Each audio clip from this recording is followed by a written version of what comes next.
Hi hello welcome. ఇప్పుడు అజిత్ నటించిన పట్టుదల సినిమా ఎట్లుందో చూద్దాం. అజర్ బైజాన్లో నివసిస్తున్న అజిత్ మరియు త్రిషల జంట 12 సంవత్సరముల తర్వాత విడాకులు తీసుకోవాలనుకుంటారు. చివరగా త్రిష వాళ్ల నాన్న ఇంటి దగ్గర వదులుదామని కారులో ఇద్దరు బయలుదేరుతారు. దారి మధ్యలో త్రిషను కిడ్నాప్ చేస్తారు.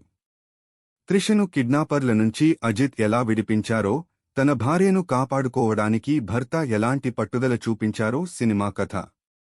సినిమా ప్లస్ పాయింట్ విషయానికొస్తే కథ కోసం తీసుకున్న పాయింట్, అజర్బైజాన్లో ఎక్కువ షూటింగ్ చేయడం వల్ల కొన్ని లొకేషన్లు బాగున్నాయి.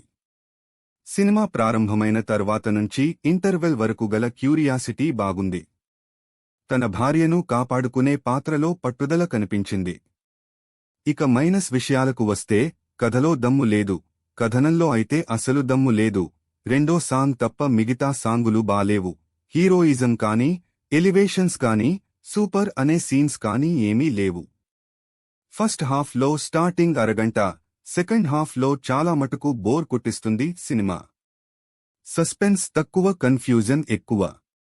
ఫైట్స్ పెద్దగా లేవు. ఇక అజిత్ నటన విషయానికొస్తే నటించడానికి పెద్దగా ఆస్కారం లేదు. త్రిష, రెజినా, అర్జున్ పర్లేదు అనిపించారు. కెమెరా పనితనం వావ్ అనిపించలేదు. అనిరుద్ మ్యూజిక్ అంచనాలకు తగ్గట్టు లేదు.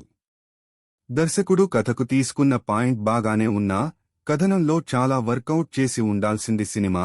ఎందుకంటే కథనమే కదా ప్రేక్షకుడిని థియేటర్లో కూర్చోబెట్టేది. వచ్చిన అవకాశాన్ని డైరెక్టర్ వేస్ట్ చేసుకున్నారు. ఆడియన్స్ అంత బాగా ఎంజాయ్ చేయలేకపోయారు. సినిమా చూస్తున్నంతసేపు అసలు ఎవరి నమ్మాలి, ఎవరిని నమ్మకూడదు అని అర్థం కాదు. అజిత్ పాత్రలో పోరాటపటిమ ఇంకా ఎక్కువగా చూపిస్తూ కథనంలో క్యూరిసిటీ ఇంకా పెంచుంటే సినిమా ఇంకా బాగుండు. ఈ సినిమాను థియేటర్లో చూడొచ్చా అంటే కాస్త ఫ్రీ టైంలో చూడొచ్చు అంతే. నా రేటింగ్ మాత్రం 2.5 మాత్రమేనబ్బా. ఇతర తమిళ నటులతో పోలిస్తే అజిత్ గారు కాస్త వెనుకబడిపోతున్నారనిపిస్తోంది. ఆయన ముందుకు రావాలంటే ఖచ్చితంగా తెలుగు దర్శకులతో సినిమా తీయాల్సిందే అని నా ఒపీనియన్. Thank you.